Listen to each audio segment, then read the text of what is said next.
So, hello everyone. Welcome back to our YouTube channel of Sai Academy.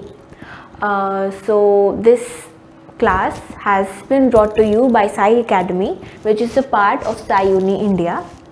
Now, in the last class, we talked about social influence. So we talked about social facilitation and loafing and social loafing, and then we discussed some PYQs. Now in this class we will talk about social cognition. So this is our third part of the social psychology series. Now to introduce myself, my name is Ananya Chaudhary. I have cleared my UGC NET exam in June 2024, and without further ado, let's start with the classes.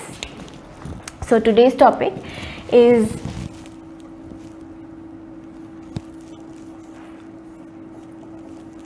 social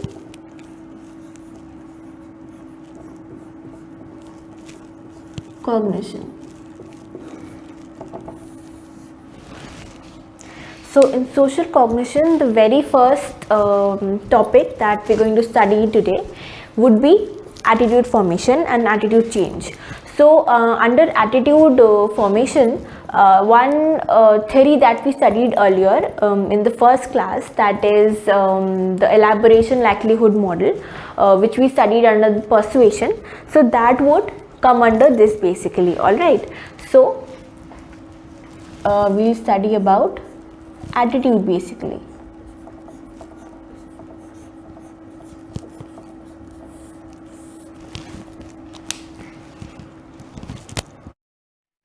So the very first thing we are going to talk about would be what attitude actually is. तो सबसे पहले हम बात करेंगे कि attitude क्या होता है. तो वैसे जब हम बात करते हैं वी से कि उसमें बहुत एटीट्यूड है, she has an attitude, but psychology में this attitude is not what we are referring to. तो APA defines attitude as something which is a relatively enduring and general evaluation of a person, object or situation which can range from being negative to positive. तो basically APA बोलता है कि attitude एक ऐसा मूल्यांकन है किसी इंसान का, किसी ऑब्जेक्ट का या किसी सिचुएशन का जो कि बहुत शॉर्ट लिव्ड नहीं है, जो कि लंबे समय तक रहता है. ऐसा हमारा जो मूल्यांकन है वो लंबे समय तक रहता है ऐसा.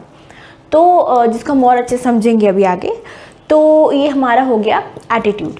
नाउ तो हाँ, और हमारा जो मूल्यांकन है ये पॉजिटिव हो सकता है, अच्छा हो सकता है किसी चीज़ के बारे में, या फिर बुरा हो सकता है. तो अब हम पढ़ेंगे कि एटीट्यूड के एटीट्यूड के कौन कौन से कंपोनेंट्स होते हैं, क्या क्या पार्ट्स होते हैं, उसके भाग होते हैं, जो भी बोले हैं उसको हम ABC मॉडल भी बोल सकते हैं एटीट्यूड का, या basically components of attitude. So we will study about the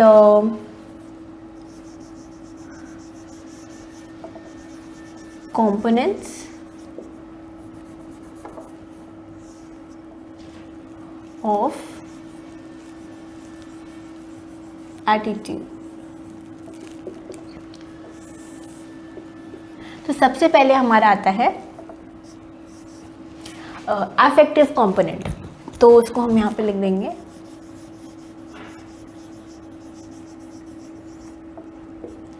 तो अफेक्टिव से हम क्या समझते हैं? Affect is basically emotions. So affective component basically tells what you feel about a certain person, object or situation. So let's take an example of let's say anime. So let's say anime slash manga. तो अगर आपको लगता है, let's से आपका opinion है कि manga या anime it's fun, it's fun, it's not just cartoon but it's fun.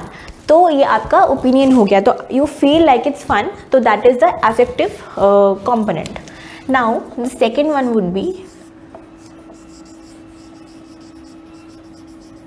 Behaviour और the behavioral component. Now behavior में हम देखते हैं कि हम क्या एक्शन ले रहे हैं based on what ever attitude we have or based on the affective component basically. तो let's say now that we find कि anime is fun, कि हमें पसंद है anime देखना, मांगा पढ़ना, तो chances हैं कि अब हम और let's say Crunchyroll का सब्सक्रिप्शन ले रहे हैं या फिर डाउनलोड कर रहे हैं anime या फिर मांगा खरीद रहे हैं और या ऑनलाइन पढ़ रहे हैं, तो we are putting in efforts to get expose to that particular content more and more, कि हम और एनिमे देखने की, मांगा पढ़ने की कोशिश कर रहे हैं बिकॉज हमें वी फाइंड इट फन. तो ये हमारा बिहेवियर कंपोनेंट है. थर्डली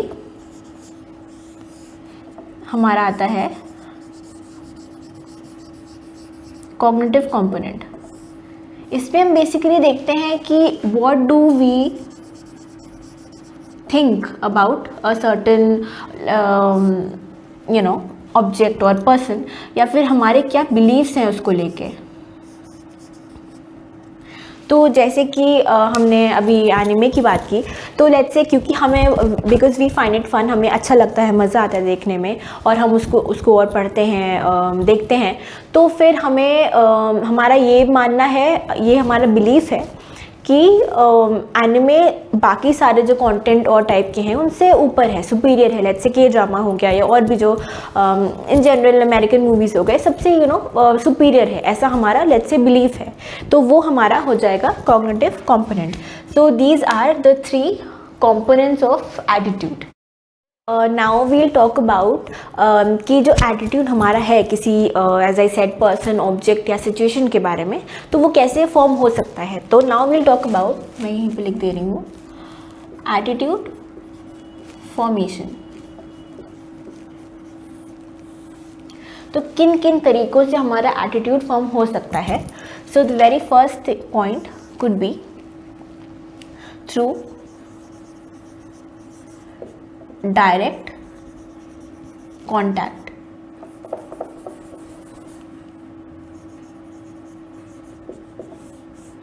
तो बेसिकली हम ऐसे समझ सकते हैं कि लेट्स से कोई एक पर्टिकुलर खाना, जैसे कि तरोई हो गया या कुंदरू, या लेट्स से मतलब वो मैं अपना प्रेफरेंस बता रही हूँ.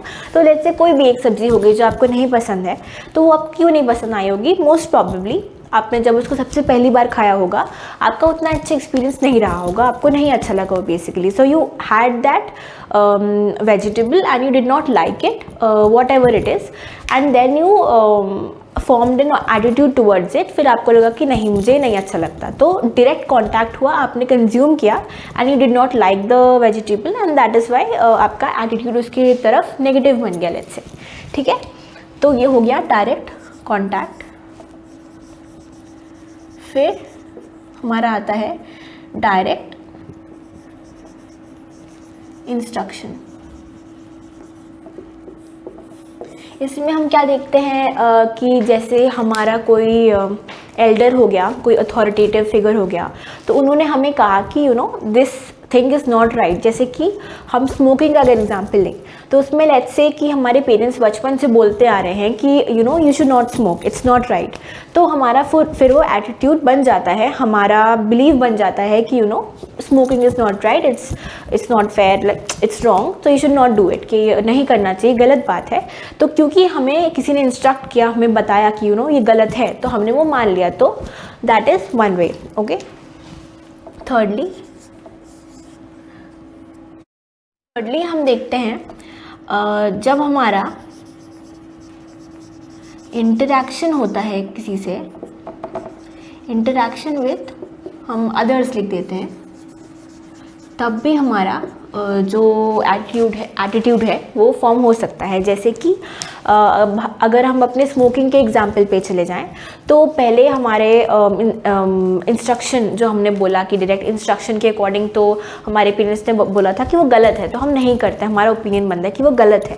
लेकिन लेट्स से अब हम कॉलेज में जा रहे हैं और now all of our friends they think that smoking is cool. हमारे सब दोस्तों को लगता है कि स्मोकिंग तो बहुत कूल चीज़ है, तो वो करना चाहिए.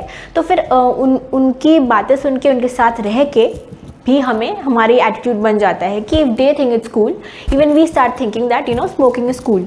तो हमारा इंटरेक्शन हुआ, हमारे आसपास जो लोग हैं उनके एटीट्यूड हम पे से हमारा एटीट्यूड इन्फ्लुएंस होता है. Now the fourth one would B vicarious conditioning, जिसको हम सिंपली बोल सकते हैं ऑब्जर्वेशनल लर्निंग.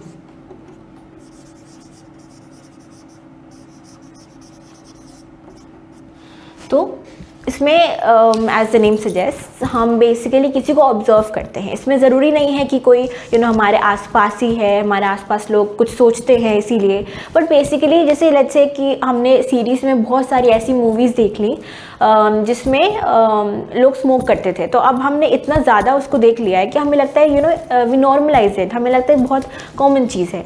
तो या फिर मूवीज़ में नहीं तो रियल लाइफ में भी हम बहुत लोग को देखते हैं आसपास स्मोक करते हुए, तो फिर हमारा एटीट्यूड बन जाता है कि कि इट्स मतलब a normal thing to do, है ना, कि बहुत बड़ी बात नहीं है, इट्स नॉट रॉन्ग. तो that is through vicarious learning, indirect learning और basically observational learning. So now we'll talk about Heider's balance theory. So we'll talk about Heider's balance theory, which comes under attitude itself. So this theory was given by Fritz Heider in the year 1946. अब हम हाइडर की balance theory के बारे में बात करेंगे, जो दिया गया था फ्रिट्ज हाइडर के द्वारा 1946 में. तो इसमें हम क्या देखते हैं कि हाइडर ने बोला, अकॉर्डिंग टू हिम, देखते हैं कि दो लोगों में मानसिक तौर पे सद्भाव कब रहता है, उनके बीच एक बैलेंस कैसे बना रहता है जब उन दोनों के बीच में, दो लोगों के बीच में सिमिलर व्यूज़ हो, उनके जो किसी चीज़ के बारे में उनकी जो सोच है वो काफ़ी हद तक सेम हो, सिमिलर हो. तो जब ऐसा होता है, when people hold similar beliefs, similar views, that is when a balance is there in their relationships, in the interpersonal relationships, and that is what is preferred. और हाइडर कहते हैं कि यही प्रेफर किया जाता है कि एक बैलेंस बना रहे. तो इसको, इस मॉडल को POX मॉडल बोलते हैं, which we'll understand. सो इसको रिप्रेजेंट किया जाता है थ्रू अ ट्रायंगुलर रिलेशनशिप.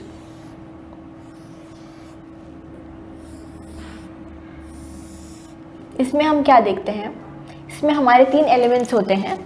एक हमारा यहाँ P, इधर O और एक X. तो इसमें कौन सा क्या होगा ये हमारा हम यहाँ पे लिख देंगे. Our P is a person, O would be other or a comparison person,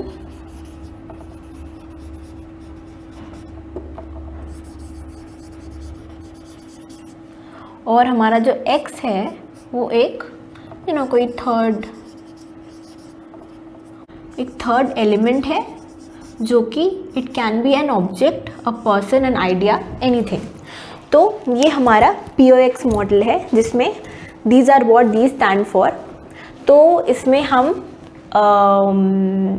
एक इम्पॉर्टेंट पॉइंट हमें याद रखना है कि इनमें कोई भी रिलेशनशिप हो सकता है, पॉजिटिव या नेगेटिव हो सकता है इनके बीच में. वो कैसे होगा हम will understand through an example. But here there is an important thing to note, जो कि हम आगे देखेंगे कि एक बैलेंस कब बना रह सकता है, या तो बैलेंस होगा या फिर इम्बैलेंस होगा. तो बैलेंस सिचुएशन कब होगा, जब हम यहाँ पे एक नोट लिख देते हैं.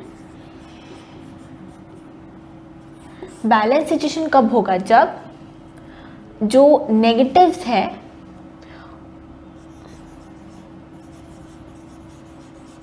negatives are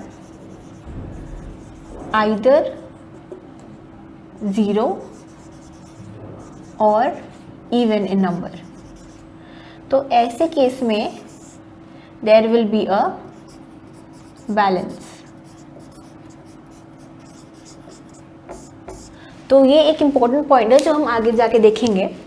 सो हम एक एग्जाम्पल देखते हैं to understand this better.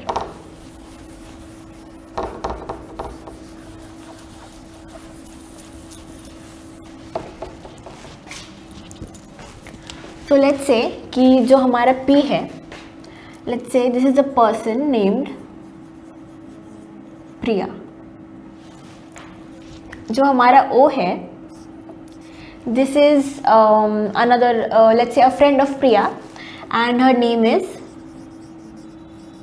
Rekha. Now X here, let's say X is cricket.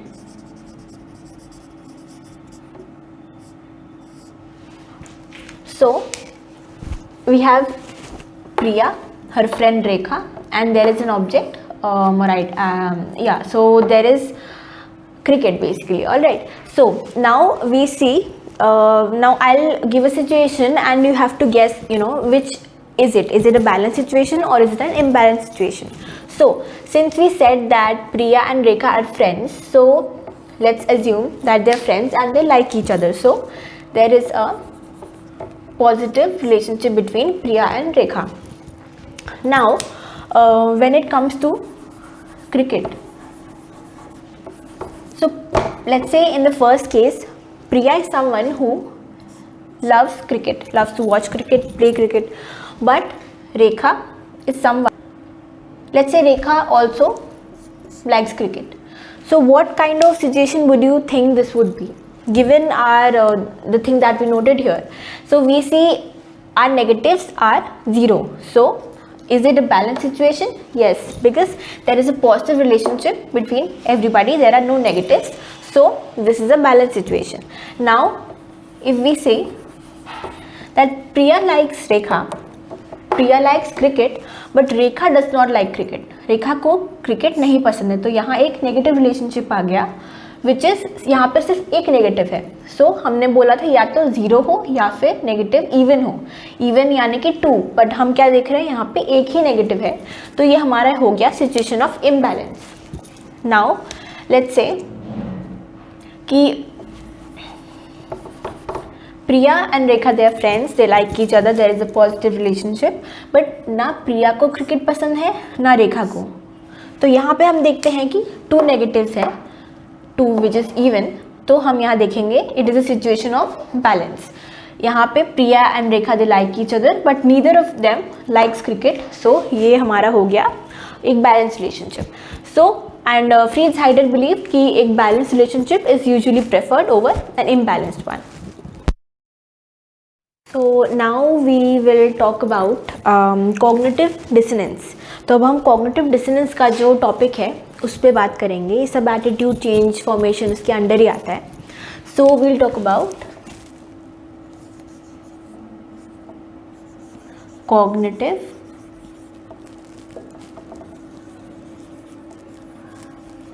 dissonance.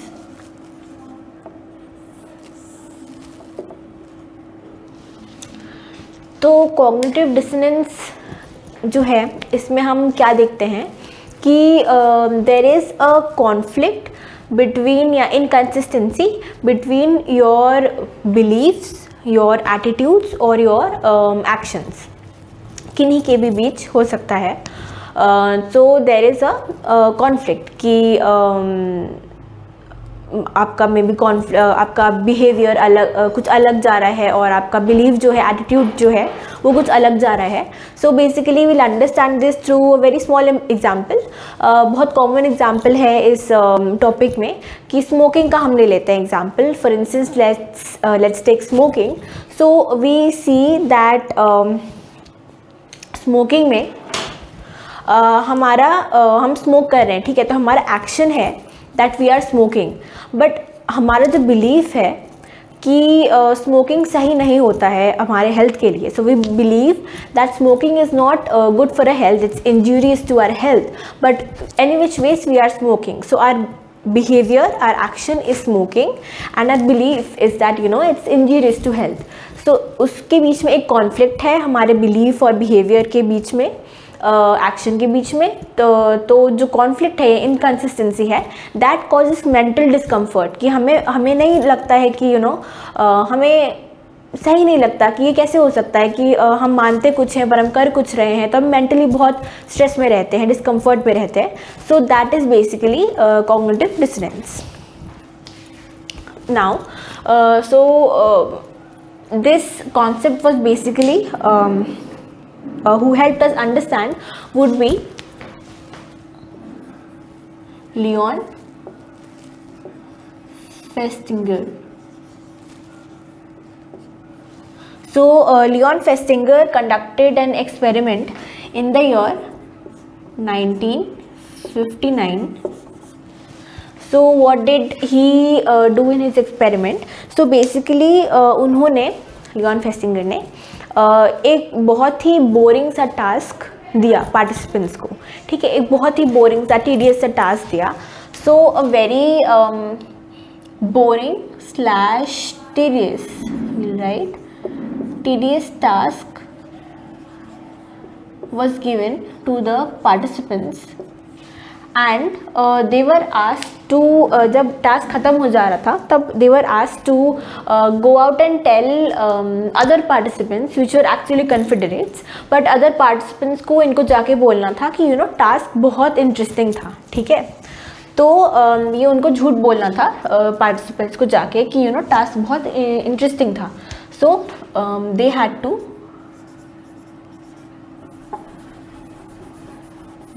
they had to lie to they were told that they were participants, other participants, but basically they were actors only, confederates. So they were the participants, the actual participants were asked to go and lie to the participants that the task was enjoyable or interesting. This is what they were told to do. So this was the entire task. Now to do this there were two cases. The participants were either paid to lie, they were either paid $1 or they were paid $20. So some participants were paid $1 to lie. कुछ participants को $1 दिया गया झूठ बोलने के लिए इन actors को या पार्टिसिपेंट्स को कि टास्क जो एक्चुअली बोरिंग था उनको जाके बोलना था, बाकी पार्टिसिपेंट्स को जो कि एक्चुअली एक्टर्स थे जाके बोलना था कि टास्क इंटरेस्टिंग था, तो झूठ बोलना था उनको। तो ये झूठ बोलने के लिए कुछ पार्टिसिपेंट्स को $1 दिया गया था, कुछ को $20 दिया गया था, ठीक है। तो अब जैसे अगर किसी ने एक्सपेरिमेंट पहले नहीं पढ़ा है, जो कि मेरे साथ भी हुआ था, हमारे फ्रेंड्स के साथ भी, तो हम लोग को so if I ask you कि out of both of these cases किस केस में डू यू थिंक अच्छा one point, so they had to lie, so after they were done lying basically, after that उनका opinion पूछा गया था कि what do you actually think, what did you think about the task, was it really boring और was it interesting, उनका opinion फिर मांगा गया था आफ्टर दे लाइट। तो तब वो ये एक्सपेरिमेंट पहली बार पढ़ रहा हो, उनको may be not always, not necessary, but उनको ये लग सकता है कि जिनको $20 दिया गया उन्होंने बोला होगा कि टास्क हमें इंजॉयबल लगा, और जिनको कम दिया गया उनको ये टास्क बोरिंग लगा होगा basically. But what actually happened was the people who were given $20 they said that the task was boring, they said that the task was boring, and the people who were given $1 said that the task was indeed enjoyable or interesting, whatever you want to call it. तो जिनको actually क्या हुआ, जिनको $20 दिया गया उन्होंने बोला कि टास्क बोरिंग था, लेकिन जिनको $1 दिया गया उन्होंने बोला कि जो हमारा टास्क था वो इंटरेस्टिंग था या enjoyable था, हमें मज़ा आया। तो ऐसा क्यों हुआ? तो इसका रीज़न जो हम देखते हैं, इसको हम बोलते हैं minimum justification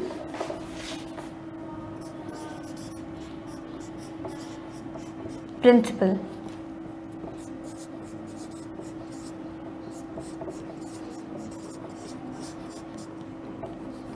तो इसका जो रीज़न दिया गया उसको बोलते हैं मिनिमम जस्टिफिकेशन प्रिंसिपल। इसका हम अलग रख देते हैं। हाँ, तो this was the reason behind these results, the minimum justification principle। तो what this principle actually suggests is that इस प्रिंसिपल में हम देखते हैं कि जब कोई एक्सटर्नल रिवॉर्ड इनफ नहीं होता है, सफिशिएंट नहीं होता है हमारे किसी बिहेवियर को जस्टिफाई करने के लिए, so that is when we either change our behavior और we change our beliefs. So when we feel that that some external reward is not sufficient to justify our behavior, then there are chances that we will change our behavior or belief to reduce the discomfort. So here in our example, as we saw, we saw that the act of lying, which is basically a behavior, and that the task being that the task was boring, so that is basically the belief. So the task was actually boring, so they did believe that it was boring initially. So this is the belief that the task was boring and the behavior was to lie.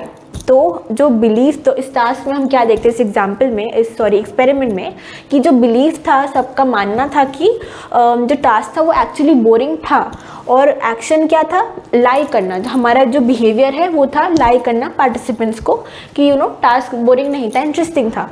तो इस belief में और इस behaviour में एक inconsistency हो रहा था, एक कॉन्फ्लिक्ट पैदा हो रहा था। तो जो ये $1 था वो सफिशिएंट नहीं था उस कॉन्फ्लिक्ट को रिजॉल्व करने के लिए, इसीलिए जो एटीट्यूड ही बदल दिया गया कि जो बिलीव था वही बदल दिया गया इस फर्स्ट केस में कि टास्क बोरिंग नहीं था, वो इंटरेस्टिंग था। बट इस केस में जो कॉम्पेंसेशन था $20, दैट वाज सफिशिएंट। तो इसीलिए जो बिहेवियर है उसको जो बिलीफ है उसको नहीं बदला गया, तो इसीलिए उन्होंने मेंटेन रखा कि the task was boring after all. ठीक है, तो मेंटेन रहा। तो this is what the minimum justification principle describes. So our cognitive dissonance basically works on the minimum justification principle. That is a very important question that keeps coming up in your UGC net. So this is our cognitive dissonance.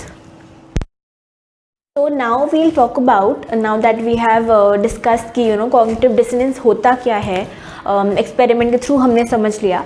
तो now we'll talk about कि हम कैसे reduce कर सकते हैं cognitive dissonance को। तो we'll write ways to reduce cognitive dissonance। तो इसमें हमारा सबसे पहला जो तरीका है that would be to change our behavior। सबसे पहला है कि हम अपना बिहेवियर ही चेंज कर दें। ठीक है, जैसे हमने अगर स्मोकिंग का जैसे एग्जांपल लिया था, सो उसमें as we took the example of smoking initially, so let's say कि we believe that smoking will be injurious to our health, it can lead to cancer, so we stop smoking। Okay, so this is the behaviour that we have changed कि हमें लगता है कि हमें पता है कि स्मोकिंग से कैंसर होता है, अक्सर होता है, तो इसलिए हम अपना बिहेवियर ही बदल देते हैं कि हम स्मोकिंग बंद कर देते हैं। तो this is changing behaviour. Now secondly we can change our belief और एटीट्यूड्स। I'm sorry,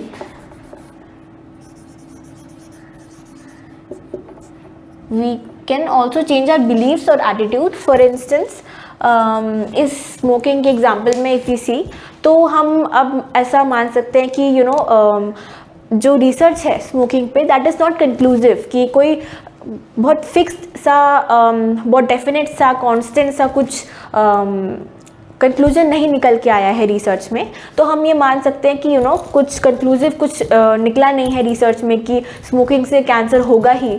तो जब ऐसा कुछ रिज़ल्ट निकला ही नहीं है, इतना ठोस सबूत हमारे पास है ही नहीं, तो हम क्यों छोड़ें। तो हम अपना बिलीफ ही बदल देते हैं कि स्मोकिंग से कुछ नहीं होता है। तो ये हम अपना बिलीफ बदल दे रहे हैं कि स्मोकिंग इज़ ओके। ठीक है। thirdly, what we do is we reduce the importance of, so इसको हम cognition भी बोल सकते हैं।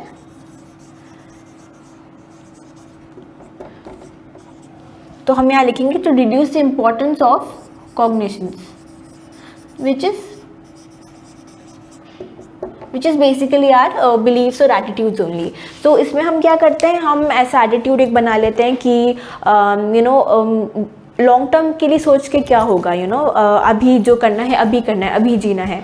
तो जो ऐसे डायलॉग्स होते हैं, तो अभी के लिए जीते हैं, क्या फ़ायदा है आगे का सोच के। तो हम इसका इम्पोर्टेंस कम कर देते हैं। जो हमारे बिलीफ हैं, जो बिलीफ है कि कैंसर हो सकता है और क्या इफ़ेक्ट होता है, तो हम उस पर इम्पोर्टेंस ही नहीं देते हैं कि छोड़ो, जो होना है अभी का देखते हैं। We will only focus on today, not on tomorrow.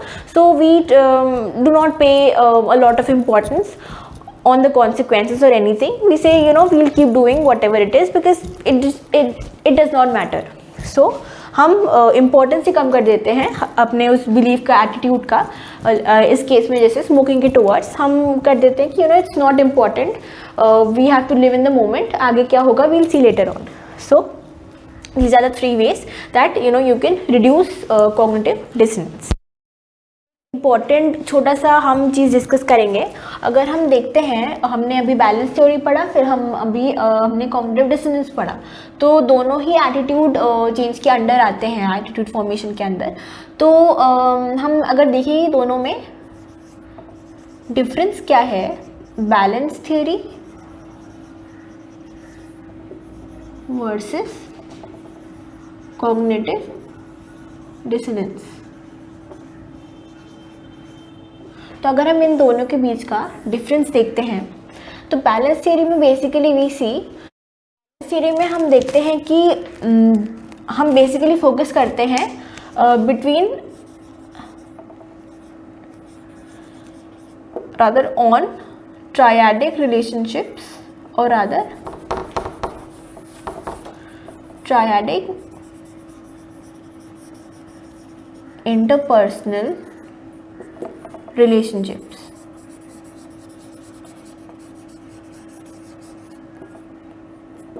हम देखते हैं कि 3 डिफरेंट चीज़ों में, जैसे 2 लोग हो गए और एक ऑब्जेक्ट है, मे बी एक और इंसान हो गया, तो 3 डिफरेंट चीज़ों में क्या रिलेशनशिप है।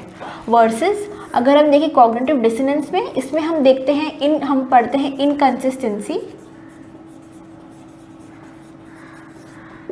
बिटवीन beliefs, attitudes और actions और behavior। तो इसमें देयर इज़ नॉट नेसेसरी कि कोई इंटरपर्सनल रिलेशनशिप होगी 2 लोगों के बीच में है, बिकॉज ये आप ही के बिलीफ और आप ही के एक्शंस के इनकन्सिस्टेंसी को पढ़ता है। While on the other hand इसमें हम डिफरेंट, बैलेंस थ्योरी में हम डिफरेंट पीपल, डिफरेंट ऑब्जेक्ट्स के बीच के जो रिलेशनशिप है उसको पढ़ते हैं। अब हम पढ़ेंगे फाइनली एटीट्यूड का एक और पार्ट, तो इसको बोलते हैं, we'll write it down,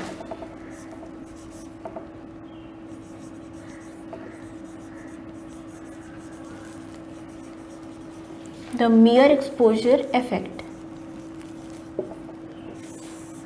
So this concept was basically studied and given by, rather understood by Robert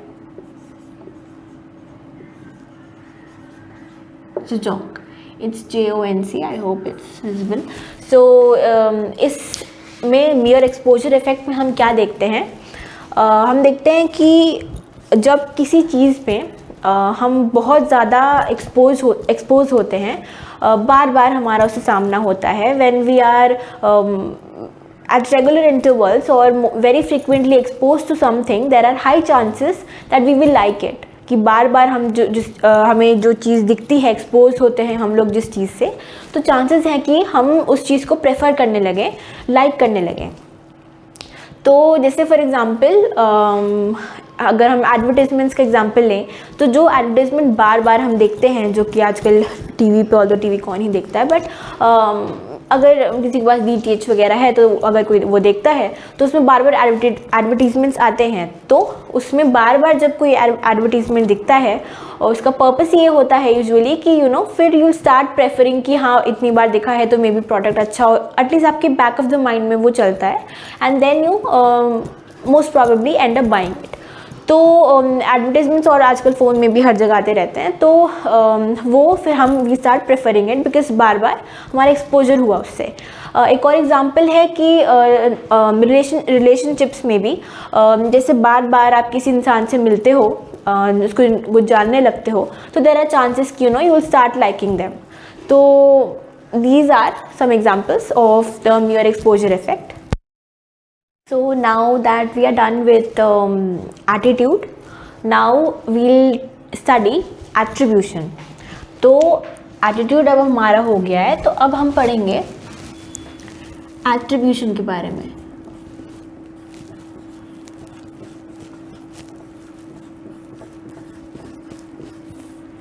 तो attribution is basically how we explain our own behavior as well as the behavior of others. तो attribution में हम क्या देखते हैं, how we explain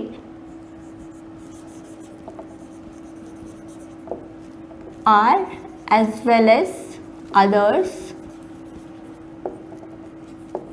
behavior.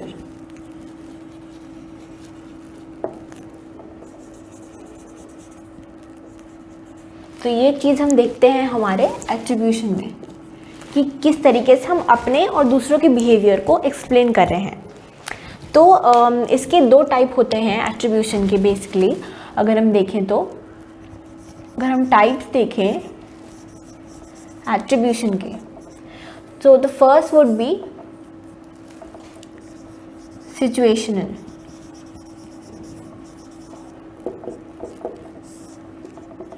Situational attribution में हम क्या देखते हैं कि जो भी कुछ एक हुआ हो, कुछ सम इवेंट अकर्ड, तो उसका जो हम कॉज देते हैं वो हम एक्सटर्नल फैक्टर्स पे डालते हैं, बाहर किसी फैक्टर्स पे, जैसे एनवायरनमेंट हो गया, या उस टाइम पर क्या सिचुएशन था, basically environment.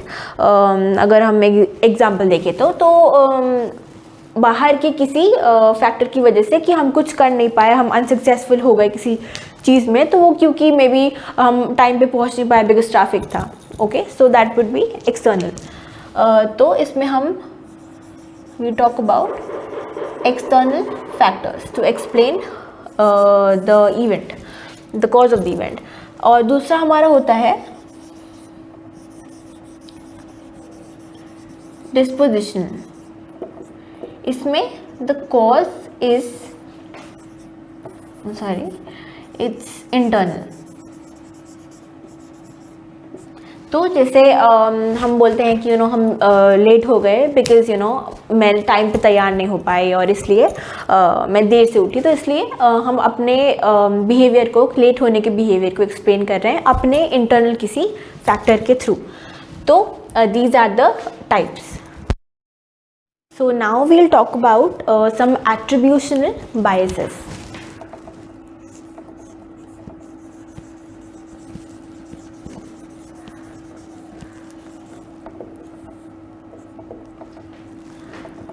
We'll talk about 3 important attributional biases. So the first one we'll talk about is we'll see what attributional biases are. Basically bias is something which affects your, let's say, decision making or forming an attitude about something. तो आप biased हो जाते हो ना, आप एक चीज़ के बारे में एक डिफरेंट ओपिनियन, एक एक्सट्रीम ओपिनियन कभी कभी रखते हो, तो उससे आपका डिसीजन मेकिंग या फॉर्मिंग ऑफ ओपिनियन तो आपका अफेक्ट हो जाता है वो. तो basically that is bias. So attribution में क्या क्या बायसेस हो सकते हैं? So the very first one is fundamental attribution error. ये हमारा फर्स्ट एट्रीब्यूशन एरर है. इसमें हम क्या देखते हैं? इसमें जो इम्पोर्टेंट पॉइंट्स हमें याद रखने हैं वो है, इसमें हम दूसरों का व्यवहार, जो भी इनका सिचुएशन एक्शन है, दूसरों का हम जज करते हैं. सो अदर्स बिहेवियर और situation and we put it on internal factors. कि यूजुअली जो हम ये एट्रीब्यूशनल बायसेस देखते हैं, ये हम पढ़ते हैं यूजुअली नेगेटिव सिचुएशंस के पॉइंट ऑफ व्यू से यूजुअली. तो जैसे एट्रीब्यूशन बायस में, एट्रीब्यूशन एरर में, फंडामेंटल एट्रीब्यूशन एरर में कुछ लेट्स से कुछ नेगेटिव हुआ है, तो उसका हम जो कॉज, उसको जो हम एट्रीब्यूट करते हैं उसका कॉज, वो दूसरों के केस में हम बोलते हैं कि उनकी ही कोई गलती होगी. So we attribute it to the internal और डिस्पोजिशनल कॉजेस. तो हम इंटरनल लिख देंगे यहाँ पे. तो दूसरे का, अदर्स, जब हम एक्शन को जज कर रहे होते हैं तो हम लिख देते हैं यहाँ पे action. So when we judging others action we attribute it to their internal causes. कि कुछ लेट्स से ये चीज़ हम बहुत देखते हैं, यहाँ मैं लिख देती हूँ विक्टिम ब्लेमिंग में.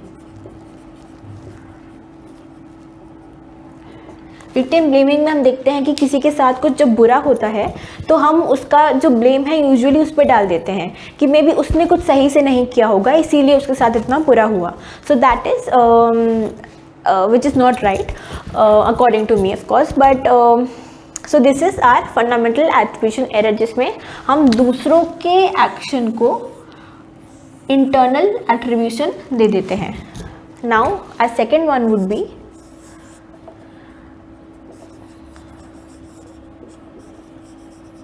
Self serving bias. इसमें हम क्या देखते हैं? एज द नेम सजेस्ट, इसमें हम सेल्फ यानी अपना देखते हैं. तो इसमें आर ओन एक्शन को we are judging. Our own action का जो हम एट्रीब्यूशन देते हैं वो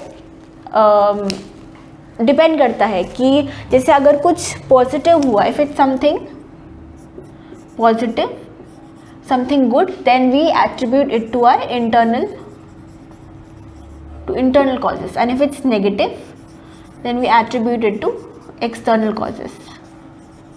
So because अपने लिए हम यूजुअली बायस रहते हैं, तो अपने बेसिकली सेल्फ एस्टीम को मेंटेन करने के लिए, to maintain a self esteem, to feel good about ourselves, when something positive happens we attribute the cause to ourselves, to let's say our ability, our efforts. Let's say we do well in an exam, so we say we put in efforts and we did our best, that is why we could do well in our exams. But if something negative happens, let's say our exams does not go very well, so we say कि teacher ने बहुत मुश्किल paper बनाया था या फिर बहुत शोर था इसलिए मैं लिख नहीं पाया. तो कुछ नेगेटिव हुआ तो उसका हमने एक्सटर्नल बाहर इन्वायरमेंट पे डाल दिया. So that is our self serving bias. Finally actor observer बायस.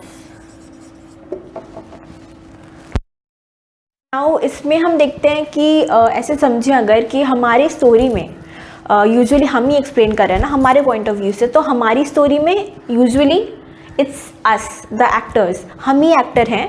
और हम अगर एक्टर हैं तो बाकी के फिर ऑब्जर्वर हुए. तो एक नेगेटिव सिचुएशन में अगर हम देखें, जैसे एट्रीब्यूशनल फंडामेंटल एट्रीब्यूशन एरर में हम एक सिचुएशन में सिर्फ दूसरे की बात कर रहे थे, बट एक्टर ऑब्जर्वर में हम एक सिचुएशन लेते हैं जो कि नेगेटिव है लेट्स से.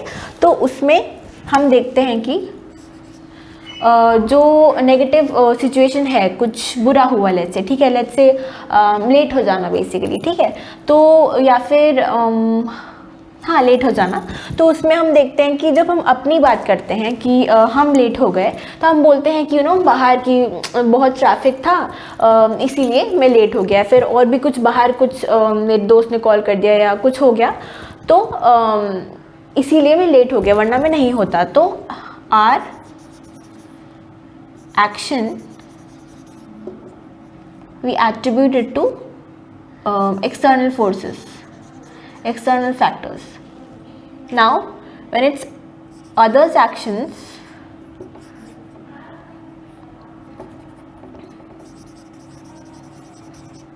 that is attributed to internal factors, कि जब वो लेट हो गया, जब कोई और इंसान लेट हो गया, तब हमें लगता है ज़रूर इसने ये लेट से उठा होगा, या ये रात भर बैठ के शो देख रहा होगा, या फिर हम कुछ भी ऐसे एट्रीब्यूट कर देते हैं कि उनके अपनी पर्सनैलिटी की वजह से कुछ उन्होंने गलती की है इसीलिए लेट हुआ। बट जब मैं लेट हुआ तो मे बी नहीं, तो जब मैं लेट हुआ तो डेफिनेटली ट्रैफिक की वजह से या किसी और एक्सटर्नल फैक्टर की वजह से मैं लेट हो गया। So this is our actor observer bias.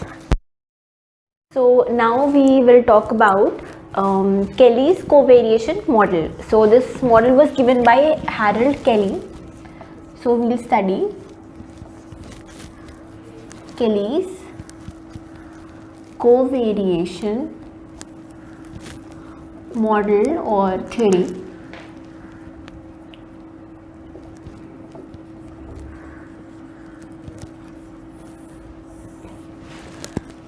So ये जो थ्योरी या मॉडल दिया गया था हैरोल्ड कैली द्वारा, तो उसमें ये उनका एक इस थ्योरी के थ्रू हम लोग देख सकते हैं, उन्होंने एक बहुत लॉजिकल वे दिया समझने का कि किसी एक्शन का जो रीज़न है, जो एट्रीब्यूशन है, वो इंटरनल करे कि एक्सटर्नल करे, dispositional हो या situational हो. So to understand that in a logical manner, that is what that becomes easier through Kelly's model. Now there are three important aspects based on which we can judge कि जो attribution है वो internal होगा या external होगा. तो तीन उन्होंने components दिए थे केली ने टू अंडरस्टैंड, जो हमें हेल्प करे समझने में कि जो एट्रीब्यूशन है वो इंटरनल होगा या एक्सटर्नल होगा. So the first one is consistency, जो कि है कि एक इंसान, a particular person, do they always behave in the same manner in a similar situation. तो जो एक इंसान है, क्या वो हमेशा एक सिमिलर सिचुएशन में सेम बिहेव करता है, तो that would be our consistency. हमारा सेकेंड है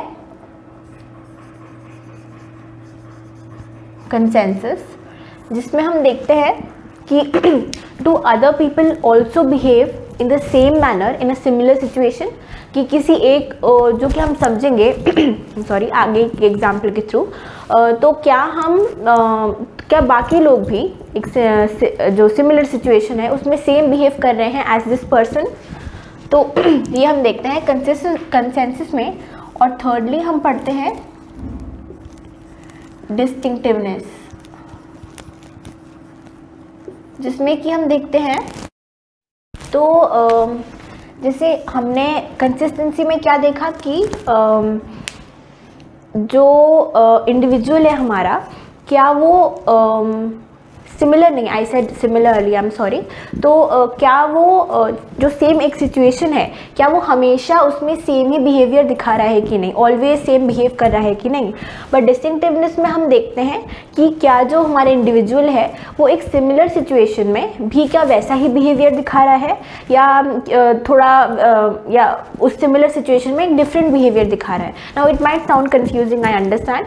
now we'll understand it better through an example. So अब हम एक एग्जाम्पल लेते हैं. Let's say there is a boy named, हम यहाँ लिखते हैं, लेट्स से एक एग्जाम्पल है कि आरव जो है is scoring low in psychology. अब कुछ भी ले लें, साइकोलॉजी टेस्ट 11th-12th में या एग्ज़ाम हो, तो आरव का जो है स्कोर साइकोलॉजी में कम आ रहा है, ठीक है। सो दिस इज़ एन एग्जाम्पल, ठीक है। तो अब हम देखते हैं कि कब इंटरनल होगा एट्रीब्यूशन और कब एक्सटर्नल होगा। तो हम ऐसे डिवाइड कर देते हैं। लेट्स से इंटरनल हम देखते हैं पहले, attribution. Now to remember, just a second,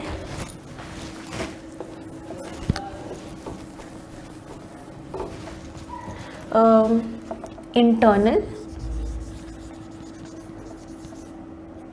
slash dispositional, ये हमारा पहला केस है, और दूसरा हमारा एक्सटर्नल स्लैश सिचुएशनल, ये हमारा दूसरा केस हो गया। तो हम पहले लिख देंगे हमारे जो 3 कंडीशंस हैं, कंसेंसस, डिस्टिंक्टिवनेस और कंसिस्टेंसी, जो कि इसमें भी सेम ही रहेगा, बट नेवर माइंड, हम लिख देते हैं फिर से। नाउ अब हम देखते हैं कि लेट्स से कंसेंसस जो है, let's say Aarav, so Aarav did not score well in his psychology test, Aarav का स्कोर अच्छा नहीं आया साइकोलॉजी में, बट देन जो बाकी बच्चे थे उनका स्कोर साइकोलॉजी में अच्छा आया, ठीक है। तो Aarav did not score well but his peers, his classmates, all of them they scored well. So यहाँ जो कंसेंसस है वो लो है, बिकॉज आरव का जो स्कोर है वो डिफरेंट है, वो अपोजिट है उनसे जो बाकियों का स्कोर आया है। Aarav scored low but the other scored high, तो कंसेंसस लो हुआ। नाउ डिस्टिंक्टिवनेस में हम देखते हैं कि आरव का जो साइकोलॉजी में स्कोर है, आरव का साइकोलॉजी में स्कोर लो है, बट देन उसका बाकी सब्जेक्ट्स में भी स्कोर लो है। तो साइकोलॉजी में उसका लो स्कोर है, और so Aarav he scoring low in psychology and is also scoring low in other subjects. तो जो डिस्टिंक्टिवनेस है that is low,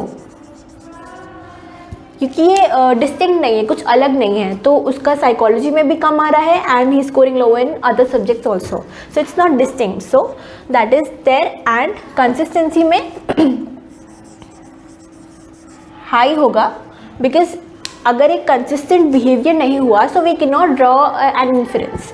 so consistency we need to remember is going to be high in both the cases, be it internal और external. So consistently Aarav is scoring low in psychology. So here the attribution of Arav scoring low, the attribution of this action would be internal. It's because Arav is not giving his best or whatever it is, so is because of Arav and not the test. Now in the second situation, we see that Arav is scoring low, but then also his peers are scoring low. So everybody is scoring low. So the consensus here is high because everybody is showing similar kind of results. Now distinctiveness में we see that Arav is only scoring low in this subject, that is psychology, but he does not score low in the other subjects. तो आरव का जो score कम आ रहा है सिर्फ psychology में आ रहा है, बट बाकी जो सब्जेक्ट्स हैं उसमें उसका स्कोर लो नहीं आ रहा है। तो यहाँ जो डिस्टिंक्टिवनेस है वो हाई है, बिकॉज ये डिस्टिंक्ट हो गया, उसका जो स्कोर हाई आ रहा है ये साइकोलॉजी में, सॉरी लो आ रहा है, ये अलग हो गया फ्रॉम द अदर सब्जेक्ट्स का स्कोर। तो इसमें ही स्कोरिंग लो बट अदर्स में ही स्कोरिंग हाई, तो ये ज़्यादा डिस्टिंक्ट हुआ, ये डिस्टिंक्ट हुआ बेसिकली, तो high distinctiveness, distinct from other subjects. Now consistency, as I said, it will always be high, otherwise you cannot form an inference about an action. तो consistently he is scoring low in this subject. So here we see that because of these things we can attribute that the test itself, the psychology test or exam itself was difficult, okay, because others are also scoring low and he is only scoring low in this subject but not in others, and he's consistently showing this behavior. So the attribution in this case would be external. So that is it for our today's theory part. Now we'll go on to the PYQ part. All right. All right. So now we will discuss the PYQs based on the topics that we have studied in the first two classes and in this class. तो अब हम जो पुराने साल के questions हैं UGC net के जो आए हैं इन टॉपिक से, जो हमने पहले दो क्लासेस और इसमें थर्ड क्लास में पढ़ा है, तो वो हम कुछ क्वेश्चंस डिस्कस करेंगे. तो our very first question here is the enhancement of dominant responses is strongest when people think they are being evaluated. So what is the correct sequence of this theory? तो पहले question में हमारा पूछा जा रहा है कि जो the enhancement of dominant responses, तो आपको जो dominant responses हैं, if you remember हमने किस theory से किया था, तो वो और अच्छे से सामने आते हैं और अच्छे से दिखते हैं जब आपका एवेल्युएशन हो रहा होता है. ठीक है, तो इस थ्योरी का जो करेक्ट सीक्वेंस है वो क्या होगा, ये पूछा जा रहा है. तो ये हम देख सकते हैं, ये सितंबर 2020 में आया था ये क्वेश्चन. तो अभी वीडियो को आप लोग पॉज करेंगे, आंसर करेंगे, then we'll move on to the answer. So this is the answer to our question, the second option. So हम क्या देखते हैं इसमें, the first step what happens, the very first thing that happens is the presence of somebody, of the audience who are going to जज. सबसे पहले हम देखते हैं जो ऑडियंस है या जो हमें देखने आ रहा है, जो हमारा प्रेजेंस जज कर रहा है रादर, उसका प्रेजेंस होना सबसे पहले ज़रूरी है. उसके बाद उनके प्रेजेंस से हमारा अराउजल जो है वो इंक्रीज़ हो जाएगा. ठीक है, तो ये हमारा सेकेंड हो गया. उसके बाद फिर evaluation apprehension, very important keyword rather here, जो हम सोशल फैसिलिटेशन में देखते हैं. तो हम किसी के प्रेजेंट होने से हम फिर एक्सपेक्ट करते हैं कि वो लोग हमें कैसे एवेल्युएट करेंगे. बेसिकली हम वो सोचते हैं कि कैसे हमारा एवेल्युएशन होगा, हम किस टाइप का एवेल्युएशन एक्सपेक्ट कर रहे हैं. So there is certain type of evaluation that we are basically expecting. सो ये होता है. उसके बाद then if the response is well learned, if it is a well learned response as we discussed in the theory part as well, then social facilitation will occur. Otherwise if it's not well learned, then social inhibition is going to occur. So ये हमारा sequence हो गया. Alright, तो अब हम जाएंगे हमारे next question पे. So here we are being asked कि if members in a group are performing additive tasks, then which of the following is going to occur. तो ये हमारा 2023 का जो क्वेश्चन है, इसमें पूछा जा रहा है कि अगर एक जो ग्रुप है उसके जो मेंबर्स हैं वो एक एडिटिव टास्क परफॉर्म कर रहे हैं, वो क्या होता है, कैसा होता है, will discuss it with answer. तो जब एडिटिव टास्क होता है तो विच ऑफ द फॉलोइंग, निम्नलिखित में से कौन सा हम देखते हैं. तो this is our answer, social loafing will be more. तो social loafing, I hope you remember कि बहुत लोगों के प्रेजेंस से फिर चांसेस हैं कि आप लोग अपना बेस्ट ना दें, एक इंसान अपना बेस्ट ना दें, बिकॉज आपको लगता है कि बाकी लोग तो कर लेंगे. सो that is social loafing. Now additive task में हम क्या देखते हैं, एक जो एडिटिव टास्क होता है उसमें the overall performance of the, so everybody's individual output is not taken into consideration. सबका overall जो output रहता है, जैसे let's say 4-5 लोग हैं तो उनका individually नहीं देखेंगे हम लोग, overall देखेंगे कि as a group how are they performing. तो जब individual नहीं रहता है, additive रहता है, सबका एक साथ मिला के हम देखते हैं कि वो कैसे perform कर रहे हैं, तो ऐसे टास्क में सोशल लोफिंग के चांसेस ज़्यादा हो जाते हैं, बिकॉज जैसा कि हमने डिस्कस भी किया था कि सोशल लोफिंग में अगर उसको हटाना है तो ज़रूरी है कि आप इंडिविजुअली जो एफर्ट डाले जा रहे हैं उसको इवेलुएट करें. But so in social loafing we saw that individual assessment, individual responsibilities are more beneficial to remove social loafing. But here, since in additive tasks you are looking at the overall performance of the outcome of the group, so that is why social loafing will be more. So we'll move on to the third question. So here we are being asked that which of the following is correct about the result of Milgram's study. Stanley Milgram's study. So out of the following, तो इस question में पूछा जा रहा है कि निम्नलिखित में से कौन सा सही है. स्टैनली मिलग्राम का जो एक्सपेरिमेंट था ओबीडियंस का, आई होप यू रिमेंबर, तो उसमें कौन सा इन चारों में से सही होगा. Now we'll move on to the answer. ये क्वेश्चन आप देख सकते हैं February 2023 में पूछा गया था.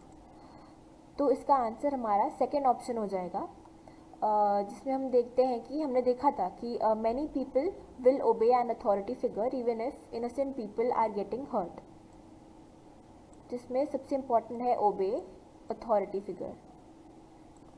तो ओबीडियंस में हम यही देख रहे थे कि अथॉरिटी फिगर की बात हमने उस एक्सपेरिमेंट में देखा कि हमने उनके एक्सपेरिमेंट में देखा कि around 65% of the participants they were ready to give the electric shock of the highest volt. तो हमने देखा कि बिकॉज वो अथॉरिटी फिगर जो था, एक्सपेरिमेंटर जो था, बिकॉज उन्होंने बार बार प्रूव किया, तो लोगों ने they were ready to give the electric shock of highest volt. तो हमारा ये आंसर होगा. So they didn't even care if the confederates were getting hurt और not. So that is there. Then we'll move on to the next question. Yeah, so here we have so although she likes to wear gold earring very much, Tanmaya removed the same when she joined a school where gold ornaments were not allowed. This social influence is an example of, so four options are given. This question was asked in 2023 December. तो इसमें पूछा जा रहा है कि जबकि तन्मया को gold earring पहनना बहुत पसंद है, लेकिन क्योंकि जिस नए स्कूल में उसने ज्वाइन किया है वहाँ गोल्ड ऑर्नामेंट्स पहनना, गोल्ड के ज्वेलरी वगैरह पहनना अलाउड नहीं है. तो ये किस टाइप का सोशल इन्फ्लुएंस का एग्जाम्पल है. तो इसका हम आंसर देखेंगे अब. So our answer is conformity. I hope you got this right. So इसमें हम देख रहे हैं ये कंप्लायंस इसलिए नहीं होगा बिकॉज इसमें कोई रिक्वेस्ट नहीं कर रहा है आपसे. कंप्लायंस में we see that we are being requested for something and then we agree to do that. But conformity, हाँ, तो कंप्लायंस में हम देखते हैं कोई हमें रिक्वेस्ट करता है और उसके बाद हम उसकी बात मानते हैं. बट ये कन्फॉर्मिटी ये हम कंप्लायंस में देखते हैं. बट ये कन्फॉर्मिटी इसलिए है बिकॉज अब ये इन्फॉर्मेशन कन्फॉर्मिटी तो नहीं होगा because nobody is, there is no right और रॉन्ग आंसर हियर, और we don't think that, I am sorry, यहाँ पे ये इन्फॉर्मेशन नहीं होगा बिकॉज यहाँ पे कुछ ऐसा कुछ सही गलत ऐसा कुछ क्वेश्चन नहीं है सच कि जिसका हमें लगे कि हमसे ज़्यादा किसी को पता है, ऐसा हम नहीं देख रहे हैं. बट वो अपना ईयरिंग इसलिए हटा रही है because she wants to fit in basically. तो जब we conform because we want to fit in, that is basically normative influence, normative conformity, and that is what we see here. So on to our next question. So which of the following characterizes cognitive dissonance? इसमें हमें पूछा जा रहा है कि जो cognitive dissonance है वो हम इनमें से कौन से cognitive dissonance की characteristics हैं basically. So we'll look at the answer. ये क्वेश्चन हम देख सकते हैं नवंबर 2021 में पूछा गया था. So हमारा आंसर है the second option, A, B and D. So we'll see it here. तो dissonance often occurs in situations involving forced compliance. Now forced compliance में आपको ज़बरदस्ती कुछ चीज़ करने को बोला जाता है. अब जैसे हमने अपना स्मोकिंग का एग्जाम्पल देखा तो उसमें आप खुद से अपनी मर्जी से स्मोक कर रहे हो, दैट इज़ योर बिहेवियर। लेकिन यहाँ पे फोर्स कंप्लायंस में आपको ज़बरदस्ती अगर कोई कुछ करने को बोल रहा है, फोर्स कर रहा है आप कुछ करने को, तो देयर आर चांसेस कि आपका कॉग्निटिव डिसोनेंस और ज़्यादा होगा। So in forced compliance, you don't want to do something, despite that you are being forced basically to do something. So there are chances that your cognitive dissonance will be higher. So the second option says, that attempts to resolve dissonance are often reflected in having a high cortical activity. So when you want to resolve the dissonance, जब आपका जो conflict पैदा हो रहा है because आपका belief और आपका जो एक्शन है, या मे बी दोनों बिलीफ्स में आपका क्लैश हो रहा है, कॉन्ग्रुएंस नहीं है, तो ऐसे में कॉर्टिकल एक्टिविटी यानी आपका जो कॉर्टेक्स एरिया है, जो लोब्स हैं आपके, उसमें बहुत हाई एक्टिविटी होती है बेसिकली, ठीक है, बिकॉज आपका बहुत ये मेंटली स्ट्रेसफुल हो जा रहा है आपके लिए इवेंट, तो इसीलिए कॉर्टिकल एक्टिविटी जो कॉर्टेक्स में एक्टिविटी है वो ज़्यादा होगी। तो next is dissonance can not be reduce directly but only by adding cognitions that justify our behaviors. तो this would be wrong because हम डायरेक्टली अपने बिहेवियर को चेंज करके भी we can also reduce the dissonance. So ये गलत होगा। और the D part is dissonance is stronger when we have little justification for our attitude, inconsistent behaviors, attitude and inconsistent behaviors. So dissonance stronger होगा when we have little justification। तो जैसे हमने अपने experiment में भी देखा कि जब हमारा लिटिल जस्टिफिकेशन था, यानी कि जैसे $1 वाले जो पार्टिसिपेंट्स थे जिनको $1 मिला झूठ बोलने के लिए, तो तब उनका डिसोनेंस और स्ट्रॉन्गर था। उनको था कि हमने झूठ बोला लेकिन उसके लिए हमें सिर्फ $1 मिला, तो उनका कॉग्निटिव डिसोनेंस ज़्यादा था, तो इसीलिए उन्होंने अपना एटीट्यूड ही बिलीफ ही चेंज कर दिया। So therefore A, B and D would be the correct answers. Next, yes, so here we see the last question of today is cognitive dissonance, again from cognitive dissonance itself. So this theory explains that attitude change occurs as a result of dash. So इस question में पूछा जा रहा है कि cognitive dissonance जो theory है वो ये बताता है कि एटीट्यूड चेंज किन किन वजह से, किस वजह से बेसिकली होता है, आउट ऑफ द फॉलोइंग, निम्नलिखित में से किस रीजन से होता है। तो हम देखेंगे इसमें हमारा सही आंसर होगा सेकेंड वन। तो क्योंकि कॉग्निटिव डिसोनेंस में हम क्या देखते हैं कि जब एक बहुत अनप्लेजेंट सा आपको एक्सपीरियंस होता है, मेंटली आप डिस्ट्रेस हो जाते हो, जब आपका जो बिहेवियर है और जो एटीट्यूड है, जो आपके बिलीव्स हैं, जो आपका एक्शन है, इन दोनों में जब कॉन्फ्लिक्ट होता है, तो उससे जो मेंटली जो आपका वही अनप्लेजेंट जो अराउजल जिसमें लिखा हुआ है, मेंटल स्ट्रेस जो क्रिएट होता है, तो उसको हम कम करने की कोशिश करते हैं। तो basically that is what cognitive dissonance is, और this option explains cognitive dissonance very well. So here we come to an end. This would be it for today's class.